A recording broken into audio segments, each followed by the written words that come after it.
कौन सा BGR? BGR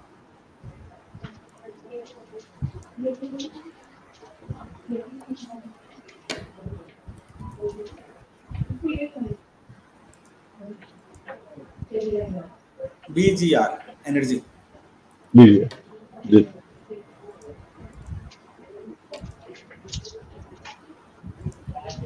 BGR sir stock फिलहाल तो अपर सर्किट पर है, अपना शो थोड़ा लेट स्टार्ट हुआ, नहीं तो ये इसमें सुबह एंट्री मिल जाती है अपने को। ये स्टॉक कल लिया जा सकता है। ये पोजिशनल बेट है, 1 साल का होरिजन रहेगा इसमें। स्टॉप लॉस लगाना है 30 रुपीज का, और इसको 2 पार्ट में एंट्री करना है। 50% आपका सुबह ऐड कर सकते हैं, 50% एक डिप मिलता है 35 का, वहां पर ऐड करेंगे। स्टॉप लॉस लाएंगे 30 रुपीज का। इसके इमीडिएट टारगेट होंगे 55, 80 और 100 के। बाद में से 125, 150 की बात भी कर सकते हैं। बड़ा इंटरेस्टिंग पिक है और बड़ा कुछ एक खतरनाक चीजें आजकल चंद्र जी कर रहे हैं, लेकिन ठीक है। तो मैं अगर इसके अंदर में चंद्र जी ऐड कर दूं कि डिस्क्लेमर जैसा एक या एक एक्स्ट्रा गाइड कि कुछ बड़ी पूंजी ना लगाएं इसके अंदर में और थोड़ा ही हल्का ही रखें, तो ठीक कह रहा हूँ? Yes sir. सर इसमें एक डिस्क्लेमर देना है, ये मेरे और मेरे क्लाइंट की पर्सनल पोजीशन में हो सकती है, तो आपने फाइनेंशियल एडवाइजर से पूछ के धुआंधार पिक निकाली है रॉकेट, क्योंकि और चंद्र जी को हम लोग कहते भी हैं चंद्र रॉकेट तो रहना है।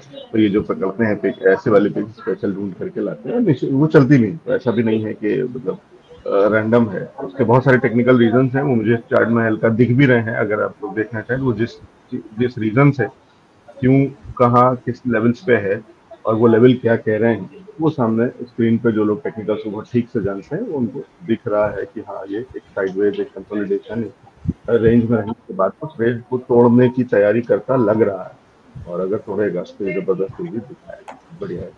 लेकिन लोकेश जी मुश्किल है कि इस तरीके के स्टॉक को पकड़ेंगे, क्यों लोकेश जी? सर लास्ट टाइम मैंने जी सुराना जी बताइए। सर लास्ट टाइम मैंने एक पिक रिकमेंड किया था रोटो पंप्स 510 में, वो आज 670 है। चलो बहुत बहुत बधाई, रोटो पंप में जबरदस्त तेजी आई है। लेकिन रोटो पंप फिर भी अलग चीज थी। बीजीआर एनर्जी तो जिस तरीके के बाकी फंडामेंटल और बाकी चीजें हैं, मुझे लगता नहीं कि लोकेश जी इसको चिमटे से भी छुएंगे, क्यों लोकेश जी? सर मैंने आपको पुराने चैनल पे एक स्टॉक रिकमेंड किया था 40 रुपीज में, अवान ऑफशोर, वो वहां से 75 हुआ, वहां से भी बड़ा मल्टीप्लायर हो सकता है। सेम स्टॉक का, सेम पेडिग्री का स्टॉक ये है, ये शायद 300-400 का भी हो जाए तो बड़ी बात नहीं होगी। ठीक है, नहीं हो जाते हैं और होते हैं ये वाली चीजें, तो कोई शक नहीं, कोई वो नहीं कह रहा हूँ। ओके जी, कोई कमेंट? सर मैं तो एक ही चीज बोलूँगा, मेरे को 20 स्टॉक लेने हैं और अगर मेरे पास 10 लाख रुपए हैं, 10 साल में 25% के हिसाब से 1 करोड़ और 20 साल में 10 करोड़ और 30 साल में 100 करोड़ होते हैं। अगर सिर्फ 25% CAGR से करते हैं तो मुझे रात को नींद हराम करके ऐसा स्टॉक नहीं लेना है। हो सकता है बहुत जन लेते हैं, टेक्निकली बहुत कुछ होता है और चलता भी है, साइकिल घूम जाता है, बहुत बढ़िया है। मैं उसमें कमेंट नहीं करना चाहूँगा जो भाई अच्छा है बुरा है क्या है, बट मुझे थोड़ा सा फंडामेंटल समझ में जरूरी है कि क्यों स्टॉक चलना चाहिए। सिर्फ ऑपरेटर स्टॉक को चला है इसलिए मैं ले लूँ, वो मुझे समझ में नहीं आ रहा।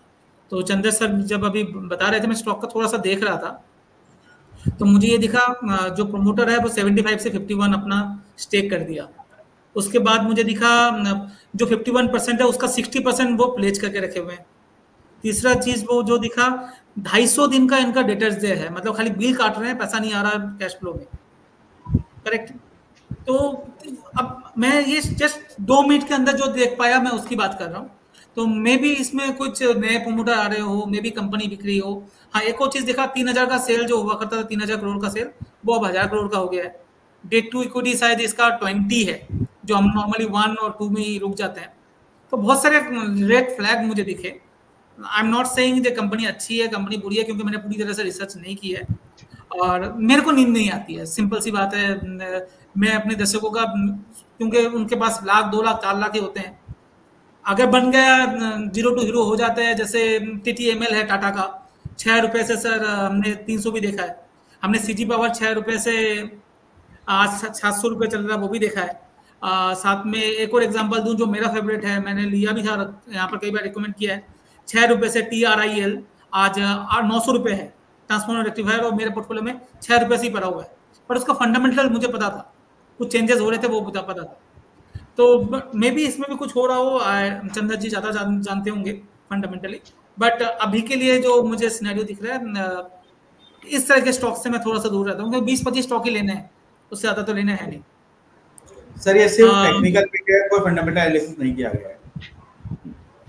इसीलिए मैं ये वाली जानकारी और ये वाला डिस्कशन इसके आगे बढ़ा रहा था कि वो क्लैरिफिकेशन दर्शकों को मिल जाए कि दोनों तरीके की चीजें होती हैं, दोनों तरीके से पैसा कमाया जाता है, और किसको क्या सूट करता है, किसको क्या कंफर्टेबल है, कौन किस तरीके से, वो अपनी लाइन, अपना तरीका उन्हें खुद पिक करना होता है, और अपने फाइनेंशियल एडवाइजर की राय भी जरूर लेते चलें। सर मैंने अभी कुछ दिन पहले ट्राई किया था, जेपी एसोसिएट के बारे में यहाँ पर रेकमेंड भी किया था, स्टॉक 20 रुपए से 10 रुपए आ गए, मेरे कॉन्फिडेंट लेवल पे नहीं आता, मैं वो रिकमेंड कर दिया। अब मैं बोलता हूँ मैंने क्यों कर दिया, मैं इसको बोल भी नहीं सकता अब रख लीजिए, मैं ये बोल भी नहीं सकता अब कर लीजिए कुछ, क्योंकि अब वो बेच भी नहीं पा रहे। Sir lower circuit to lower circuit चल रहे थे, अब मैंने लास्ट पिछले कुछ दिन से देखा भी नहीं है, तो मैं इससे बचता हूँ, क्योंकि रिटेल 9 रुपए हो गया। अब तो रिटेल इन्वेस्टर का पैसा फंस जाए, मैं पर्सनल पैसा लगा दूं ठीक है, बट मैं किसी रिटेल इन्वेस्टर का पैसा लगा दूं जिनको पता ही नहीं आगे क्या करना है। अब मैं तो अपने टाइम पे अगर मुझे लगा निकलना है मैं तो निकल जाऊंगा, फिर आके कौन बोलेगा जो इसको निकालना है नहीं निकालना है, और जब तक बोले तब तक तो खत्म ही हो जाए गेम।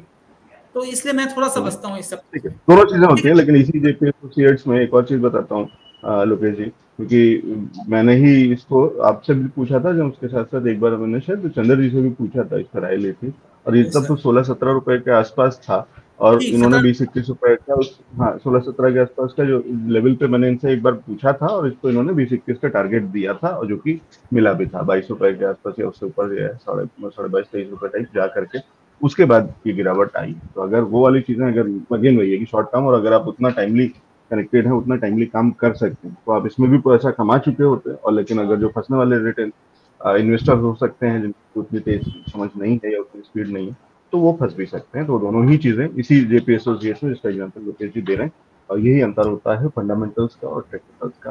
फंडामेंटल्स में आप थोड़ा लंबा समय भी, आपको बहुत जल्दी जल्दी देखने की जरूरत नहीं होती है, आप बने रहेंगे तो अच्छा पैसा बनेगा। लेकिन टेक्निकल्स में आपका टाइमिंग जो है वो बहुत ज्यादा इंपॉर्टेंट हो जाता है, कभी एक ही दिन में हो सकता है आपको क्लोज करना हो, और इसीलिए जितनी बार मैं पूछा हूँ, या चंदर जी से कम जब मैं स्टॉक्स लेता हूँ, तो टाइम फ्रेम जरूर अगर आप ध्यान दीजिए तो मैं पूछता हूँ। वो रीजन यही है कि वो ये बता देते हैं कि कौन सा एक दिन में करना है, कौन सा 3 दिन में करना, कौन सा 1 हफ्ते, 3 महीने, 6 महीने, सब तरीके की चीजें होती है। लेकिन वो टेक्निकल्स में टाइम और उसका जो प्राइस है वो दोनों चीजें इंपॉर्टेंट हो जाती है। ठीक है, जल्दी से दिवाकर सर आपके स्टॉक्स कुछ, क्योंकि अगेन दिवाकर सर भी टेक्निकल्स के महारथी हैं, और कुछ एक स्टॉक्स अक्सर होता है कि देर में उनके पास पहुंचता हूँ और हम मिस कर जाते हैं। सर माइक पहले तो बीजीआर एनर्जी से स्टार्ट करूंगा।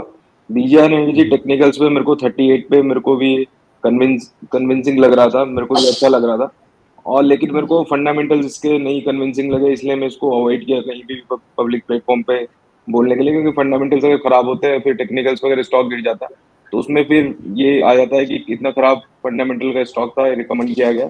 लेकिन मैं ये कहूंगा कि कई बार क्या होता है कि टेक्निकल्स पे स्टॉक पहले आता है और फंडामेंटल्स बाद में चेंज होता है। मैं आपको एग्जांपल दूंगा सुजलॉन एनर्जी का। सुजलॉन एनर्जी मैंने 8.25-9 रुपए पे आप ही के शो में दिया था, तब उसकी कोई बात नहीं करता था, टेक्निकल्स पे लग रहा था कि स्टॉक यहाँ से चलेगा, लेकिन वो अब 40-45 पे, अब हर कोई उसके बारे में बात करने लगा है, डेट फ्री हो गया है, ये सब बातें करने लगे। तो बीजीआर एनर्जी में मेरा भी कन्विक्शन है, स्टॉक हो सकता है यहाँ से 3 डिजिट में भी चला जाए, यहाँ से 100 रुपए भी चला जाए। तो टेक्निकल्स और फंडामेंटल को दोनों को अलग अलग देखना चाहिए, और जब टेक्निकल्स पे कोई कॉल दी जाती है तो एक स्टॉप लॉस भी होता है, लेकिन अनफॉर्चुनेटली क्या होता है कि लोग टारगेट तो सुन लेते हैं, स्टॉप लॉस सुनना भी नहीं चाहते हैं, और फिर अगर जब स्टॉप लॉस कट जाता है उसमें फंसे रह जाता है, तो फिर वो कॉल तो वहीं तक वैलिड है, जब स्टॉप लॉस कट गया तो उस दिन वो कॉल क्लोज हो जानी चाहिए। लेकिन लोग क्या करते हैं, जैसे आप इससे पहले जेपी एसोसिएट की बात कर रहे थे, तो उसमें वो भी वहां पे 16 से 21 गया, लोगों ने 21 तो सुना, लेकिन बहुत बार लोग 21 पे बुक नहीं करते हैं, फिर नीचे 16 पे अगर रिकमेंड किया गया होगा तो 13 या 12 का कोई स्टॉप लॉस जरूर रहा होगा। लेकिन जब जो स्टॉक ऐसे होते हैं जिनमें सर्किट टू सर्किट चलते हैं, तो उनमें ये भी ध्यान रखना चाहिए, रिस्क पहले से कैलकुलेट करना चाहिए कि अगर बाई द वे अगर हमें बाई चांस सर्किट पे बेचने का मौका नहीं मिला तो क्या है, मैं पूरी कैपिटल खोने को तैयार हूँ। तो अगर 16 रुपए पे कोई और आप पूरे कैपिटल का 50% 60% उसमें लगा देते तो वो गलत है। वही बीजीआर एनर्जी में भी है, अगर कोई सुन के इसमें लगाता है तो अगर आपके पास 1 लाख रुपए तो इसमें 10,000 5,000 से ज्यादा नहीं लगाना। लेकिन लोग क्विक मनी के चक्कर में अगर 50% ऑफ कैपिटल उसमें लगा देंगे तब उसमें फंसने का रहता है। तो अब मैं बात करता हूँ अपनी पिक की, तो जैसे मैंने कहा कि मार्केट में लगता है यहाँ पे थोड़ा टायर्डनेस दिख रही है, तो जो थोड़ा सेफ सेक्टर होते हैं जो उन सेक्टर में जाना चाहूंगा। पहला उसमें स्टॉक रहेगा सन फार्मा सेक्टर का। करंट लेवल पे इसको बाय करना चाहिए। अभी 1525 का करंट लेवल है।